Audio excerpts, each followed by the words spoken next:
नमस्कार मित्रों, मैं ललित धानावत स्वागत करता हूं आपका मेरी विशेष परिचर्चा हिडन पार्ट ऑफ हिस्ट्री। आज इस चर्चा में हमें जिस टॉपिक पर चर्चा करनी है वो है भारतीय साहित्य शिक्षा का संघर्ष। हमारे एजुकेशन सिस्टम ने प्राचीन काल के अंदर जो बहुत डेवलप्ड था, उस सिस्टम ने आगे किस किस प्रकार संघर्ष किया। एजुकेशन सिस्टम पर कई प्रकार के अटैक हमारे यहाँ पर हुए। वो अटैक जो अटैक्स हुए, उन अटैक्स से आज की जो युवा पीढ़ी है उसको रूबरू कराना मेरी इस परिचर्चा का उद्देश्य है। आज के बच्चे जब चर्चा होती है तो ये बताते हैं लेकर के कि विदेशों के अंदर शिक्षा जो है, हम जाते भी हैं, भारत से काफ़ी लोग विदेशों में अच्छी शिक्षा ग्रहण करने के लिए जाते हैं। उनकी मानसिक पटल पर यह बात आ जाती है लेके कि भारत के अंदर एजुकेशन सिस्टम ठीक नहीं है या भारत का एजुकेशन सिस्टम कभी भी ठीक नहीं रहा। जबकि ये बात ऐसा नहीं है। भारत जो हमारा देश है, यहाँ की जो शिक्षा है वो शिक्षा विदेशों तक अपना परचम फहराए हुई थी, लेकिन इसके ऊपर क्या हुआ उस परिचर्चा में हम लोग यहाँ बात करते हैं। एक एग्जाम्पल मैं आपको देना चाहूंगा। शिकागो में जब विश्व धर्म सम्मेलन हुआ था तो वहां स्वामी विवेकानंद ने शून्य पर 72 घंटे तक अपनी बात को रखा था, शून्य पर भाषण दिया था। तो वहां के जो लोकल न्यूज़पेपर थे उनमें बात ये खबर छपी थी कि जिस देश में ऐसे विद्वान रहते हैं वहां पर दार्शनिक भेजना सरासर मूर्खता है। मित्रों, स्वामी विवेकानंद का कहना था कि जिस देश के नागरिकों को वहां के इतिहास और संस्कृति का ज्ञान नहीं होता है उस देश का विनाश निश्चित है। शिक्षा मानव के जीवन का एक ऐसा महत्वपूर्ण तत्व है जो उसके व्यक्ति के आंतरिक और बाहरी उसका विकास करती है, उसके व्यक्तित्व का विकास करती है। मनुष्य जो है जन्म से लेकर के और उसके मरणासन निश्चित तक भी कुछ ना कुछ वो सीखता रहता है लेकर के। शिक्षा उसके जीवन के अंदर हर पल हर कदम पर महत्वपूर्ण भूमिका अदा करती चलती है।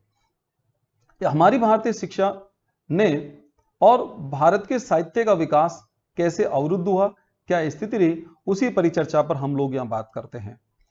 हमारे भारत में दो बड़े विश्वविद्यालय जो थे उनकी चर्चा आज मैं यहाँ पर इस पटल पर रखूंगा। पहला विश्वविद्यालय जिसे हम नालंदा विश्वविद्यालय के नाम से जानते हैं। नालंदा विश्वविद्यालय बिहार के अंदर स्थित है।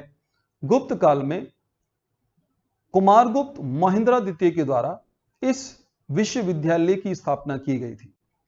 इस विश्वविद्यालय में हीनयान संप्रदाय की शिक्षा जो दी जाती थी। हीनयान और महायान दो बौद्ध धर्म के मुख्य संप्रदाय हैं। हीनयान संप्रदाय की शिक्षा के साथ साथ अन्य धर्मों की शिक्षा भी इस विश्वविद्यालय में दी जाती थी। यहां प्रवेश पाना एक बहुत कठिन परीक्षा से गुजरना था। गुजरने के बाद यहां प्रवेश मिलता था विद्यार्थी को। प्रतिदिन 100 लेक्चर इस विश्वविद्यालय में हुआ करते थे।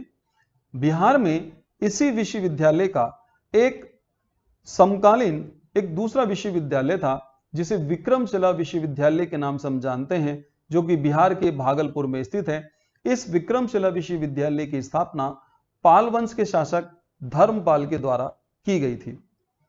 यहां आज हम दौर देखते हैं मित्रों कि एक शिक्षा के मैटर में एक ऐसा राज्य जो कि प्राचीन काल के अंदर विश्वविख्यात था। आज हम भारत के आंकड़े यदि शिक्षा से संबंधित आंकड़ों को यदि नजर डालें तो हमें दिखता है कि बिहार की शिक्षा का स्तर बहुत ही निचले पायदान पर आता है। हमारे जो विदेशी आक्रमण हमारे भारत पर हुए, जिन्होंने हमारी संस्कृति का विनाश किया, साहित्य का विनाश किया, शिक्षा का विनाश हुआ हमारे, उनका उद्देश्य पीछे क्या रहा था लेके, क्या भारत की जो शिक्षा है उसमें क्या दमखम था या नहीं था, उस पर परिचर्चा से आज मैं आपको रूबरू करा रहा हूं। भारत में दरअसल एक घटना घटी और वो घटना थी कुतुबुद्दीन ऐबक का एक सिपह सालार जिसे हम जानते हैं बख्तियार खिलजी के नाम से। कुतुबुद्दीन ऐबक का सिपह सालार बख्तियार खिलजी जिसने भारत पर आक्रमण किया यहां पर जो आया तो उसने नालंदा विश्वविद्यालय और विक्रमशिला विश्वविद्यालय पर हमला किया। हमले में यदि हम ध्यान रखें तो ये विश्वविद्यालय थे।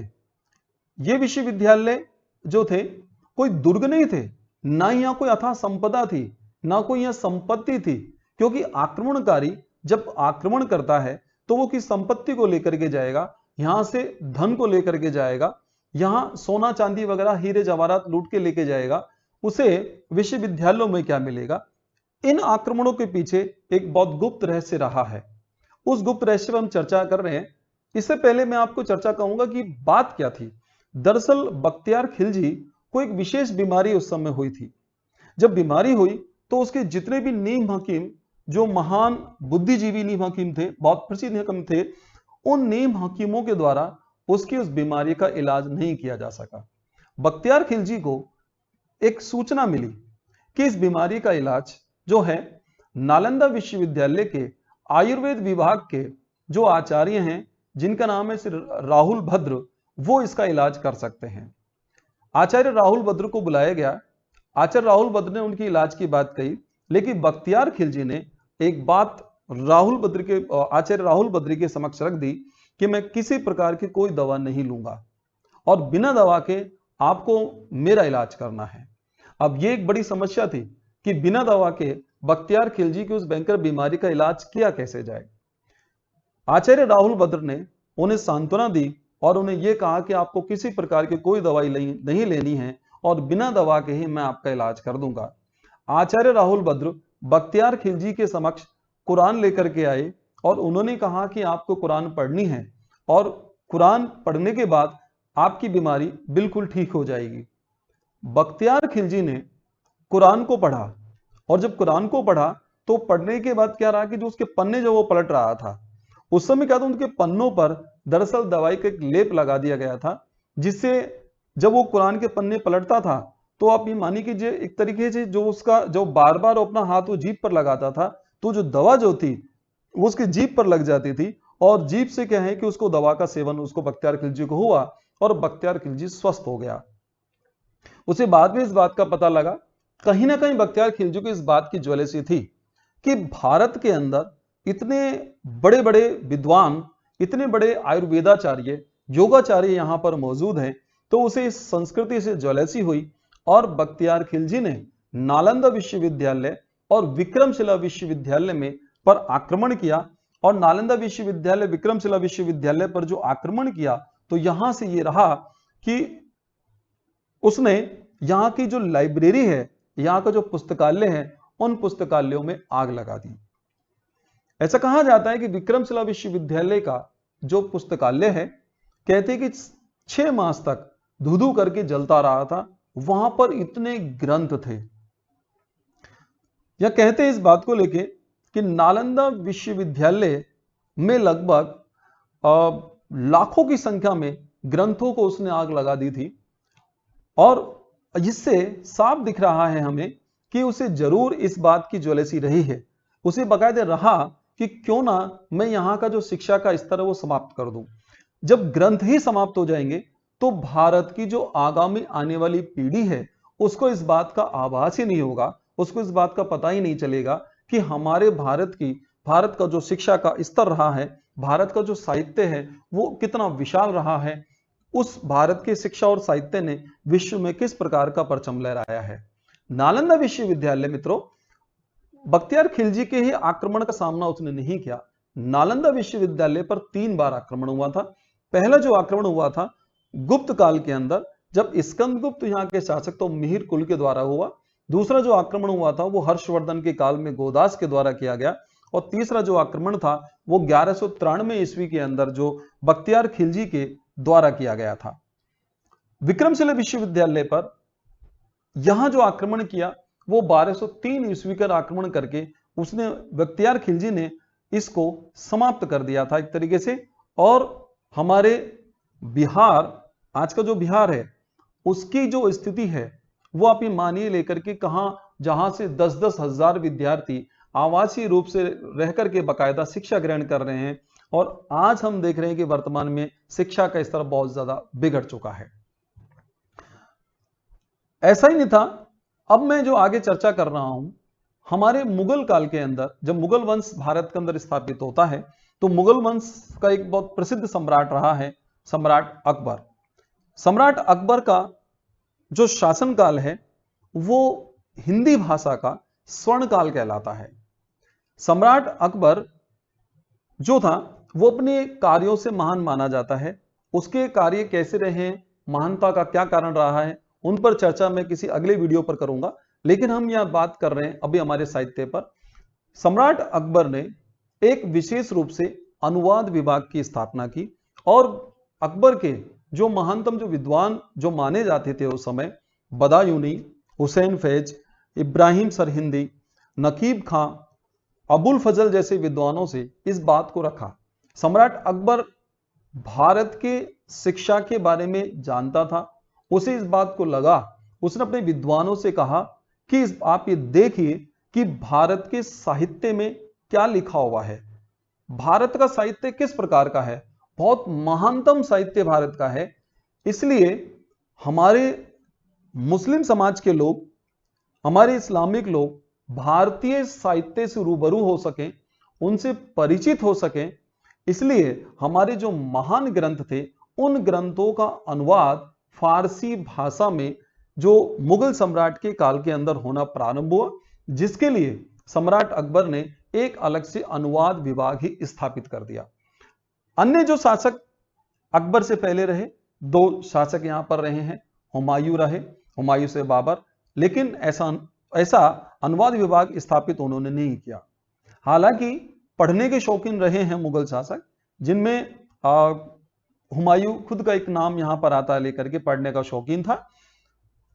अकबर ने अनुवाद विभाग जब स्थापित किया तो कुछ टॉपिक्स मैं आपको बता रहा हूं, कुछ ग्रंथ मैं आपको बता रहा हूं जिसका अनुवाद यहां पर हुआ।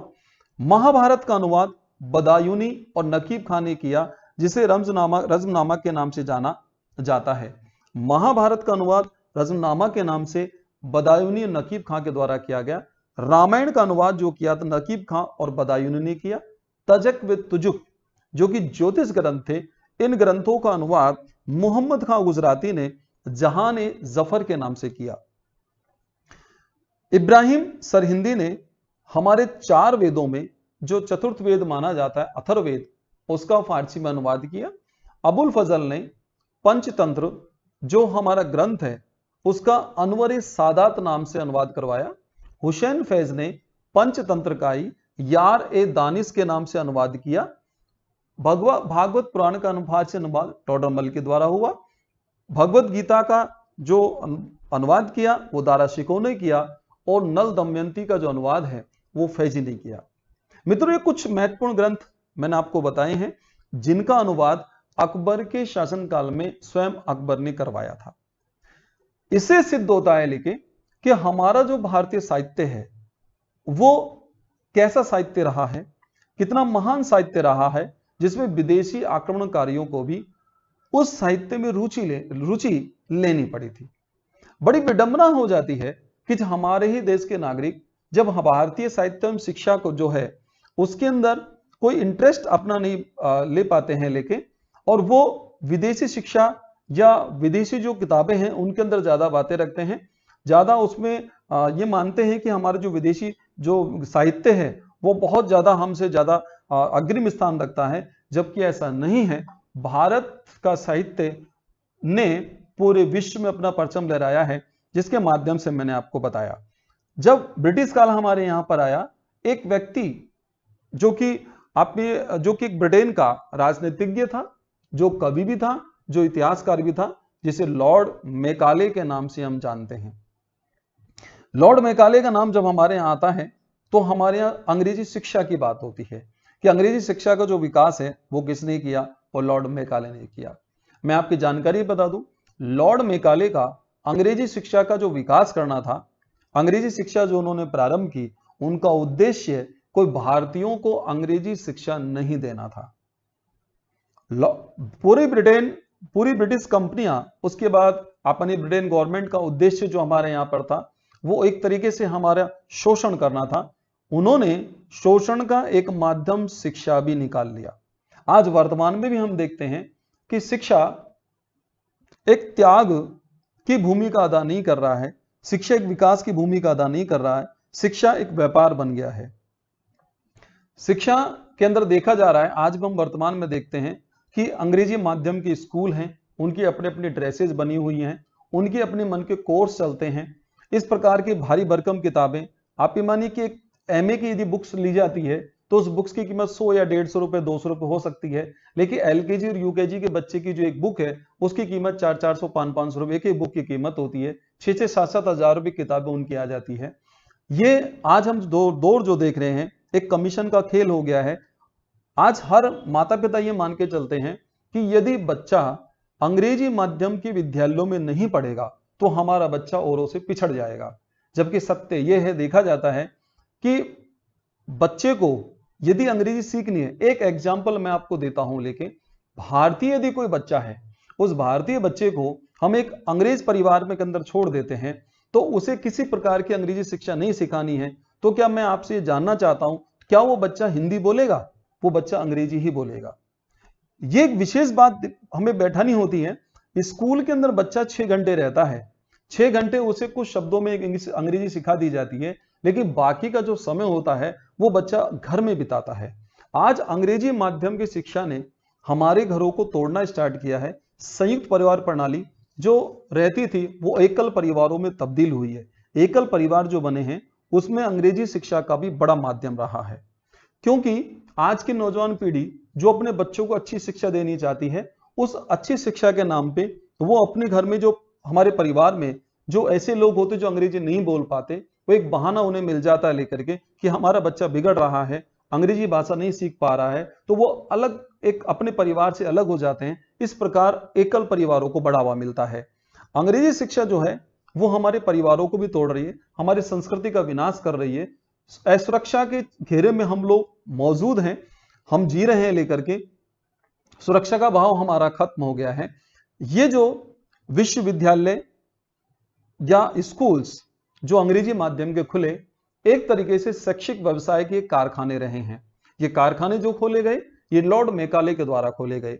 लॉर्ड मेकाले ने जो प्रारंभ किया, शिक्षा का उद्देश्य लॉर्ड मेकाले का सिर्फ इतना था, उस समय जो ईस्ट इंडिया कंपनी जो हमारे यहाँ व्यवसाय कर रही थी, ईस्ट इंडिया कंपनी के लिए एक एलडी से तैयार करना, एक ईस्ट इंडिया कंपनी के लिए क्लर्क तैयार करना, ईस्ट इंडिया कंपनी के लिए नौकर तैयार करना, जो रहा है वो रहा है लॉर्ड मेकाले का उद्देश्य। इसलिए उन्होंने शिक्षा, अंग्रेजी शिक्षा का जो माध्यम वो प्रारंभ किया। अंग्रेजी शिक्षा के माध्यम से हमारे यहाँ देखिए बड़े सरकारी नौकरी के बड़े बड़े पद निकाले गए। आज एक बड़ा पद जो हमारे भारत की एक महानतम सर्विस मानी जाती है, बड़ी सर्विस मानी जाती है, जिसको हम IAS के नाम से जानते हैं, इंडियन एडमिनिस्ट्रेटिव सर्विस। ऐसा माना जाता है कि पिछले जन्म का राजा आज का कलेक्टर होता है। लेके दरअसल कलेक्टर जो पद बना था वो ब्रिटिश काल में बना था। कलेक्ट यानी कि राजस्व संग्रह करने के लिए पद बनाया गया था। सरकारी नौकरियां, पहले कलेक्टर की जो जॉब थी वो सिर्फ यूरोपियन लोगों के लिए थी, वो भारतीयों के लिए बाद में स्टार्ट हुई है। लेकिन दरअसल एक राजस्व संग्रह के लिए पद बनाया गया। इन सरकारी नौकरियों के अंदर कई प्रकार के लाभ दिए गए, सरकारी नौकरियों का एक आकर्षण बन गया। आज हालात हमारे देश में ये हो गए लेकर के कि युवा आत्मनिर्भर बनने के स्थान पर वो एकमात्र सरकारी नौकरी को ही अपने जीवन चलाने का एक माध्यम मानता है। ये एक उसी समय लॉर्ड मेकाले के द्वारा ही पता लग गया था। लॉर्ड मेकाले ने ये तरीके से स्टार्ट किया। लॉर्ड मेकाले का एक बहुत प्रसिद्ध सिद्धांत है, जो कि जो स्कूल लेक्चर्स के जो एग्जाम होते हैं, उन एग्जाम्स में जब एक भारतीय शिक्षा का जो इतिहास है वो एक टॉपिक होता है, वहां से भी क्या है कि उसमें टॉपिक आता है जिसको हम अधोगम निष्पंदन सिद्धांत यानी कि डाउनवर्ड फिल्ट्रेशन थ्योरी के नाम से जानते हैं। यह सिद्धांत दरअसल जो था वो पूरे भारत के लोगों को अंग्रेजी शिक्षा प्रदान करना नहीं था। लॉर्ड मेकाले ही चाह रहा था कि हम भारत के कुछ चुनिंदा लोगों को अंग्रेजी शिक्षा प्रदान करेंगे और बाकी जो लोग हैं वो उनको फॉलो करेंगे, वो अपने बच्चों को अंग्रेजी माध्यम वाले जो स्कूल्स हैं उनमें एडमिशन दिलाएंगे और उनसे हमारा पैसा कमाना होगा। हम आज भी हमारे बच्चों को जो अंग्रेजी माध्यम के स्कूलों में प्रवेश दिलाते हैं, वो कहीं ना कहीं हमारे जहन में बात यह होती है कि हम पड़ोसी के बच्चों को देख करके या दूसरे के बच्चों को देख करके बात करते हैं। एक पक्ष हम ये नहीं सोच पाते हैं कि अंग्रेजी माध्यम की जो एजुकेशन है, जब बच्चा हमारा उस स्कूल में पढ़ने के लिए जाएगा, तो मित्रों आप ये सोचिए कि हम तो हिंदी माध्यम के हैं, हमारे घर में कोई भी अंग्रेजी नहीं जानता है, तो उस बच्चे को जो गाइड करेगा वो घर में कौन करेगा? उसके लिए मजबूर होकर माता पिता को ट्यूटर लगाना होता है।